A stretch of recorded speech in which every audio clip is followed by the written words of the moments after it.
kusvika vatinda mulumi motanda negumi muchiflexa pamuri motova nehumi for my exes I'm really don't know what do you mean ndirege mvire kure nebundu parurimi kusvika vatinda musatanist ndichapisa zvekufamba ndichibuda misti Igwe. Together. Yes, your What about? What about? Kochi. Imba. Ziri kucheri. Tinodzipa yedu chef. Ndinegirere ipapo. Asi kudya dziri kudya zvacho. Satwende kumena.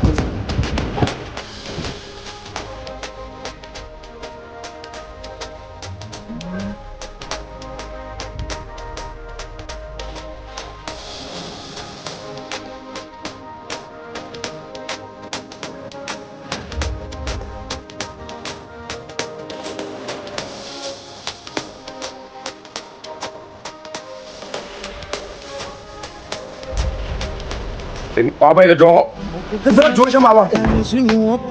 maronda akandiwandira kunge chopo mbatya ndanga ndisina zvaingova zvikoropo vamwe vachindisunga semombe nechitoropo gara nchingobheka bheka zvinhu zvose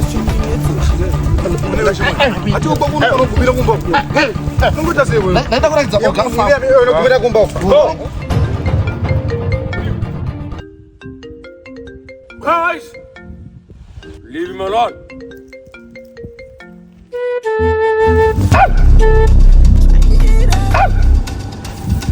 You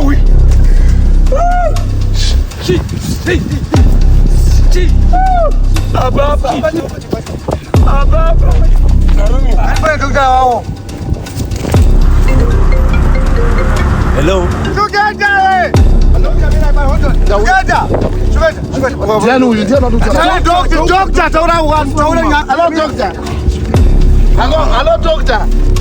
Marumwa papi. Marumwa papi. varumwa pai Doctor pavari kuti ai chakaita sei chimuka chacho chimuka chakaita sei alright.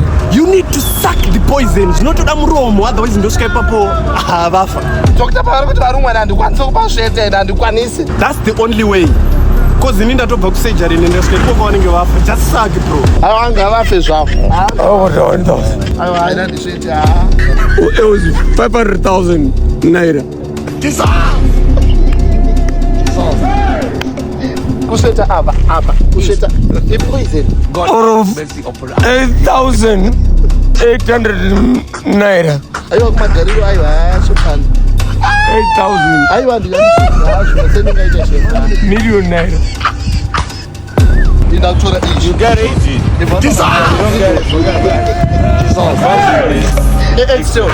problems always.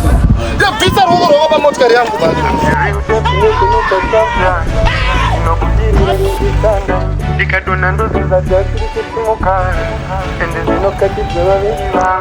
saka zvekucheuka ndezvanaluti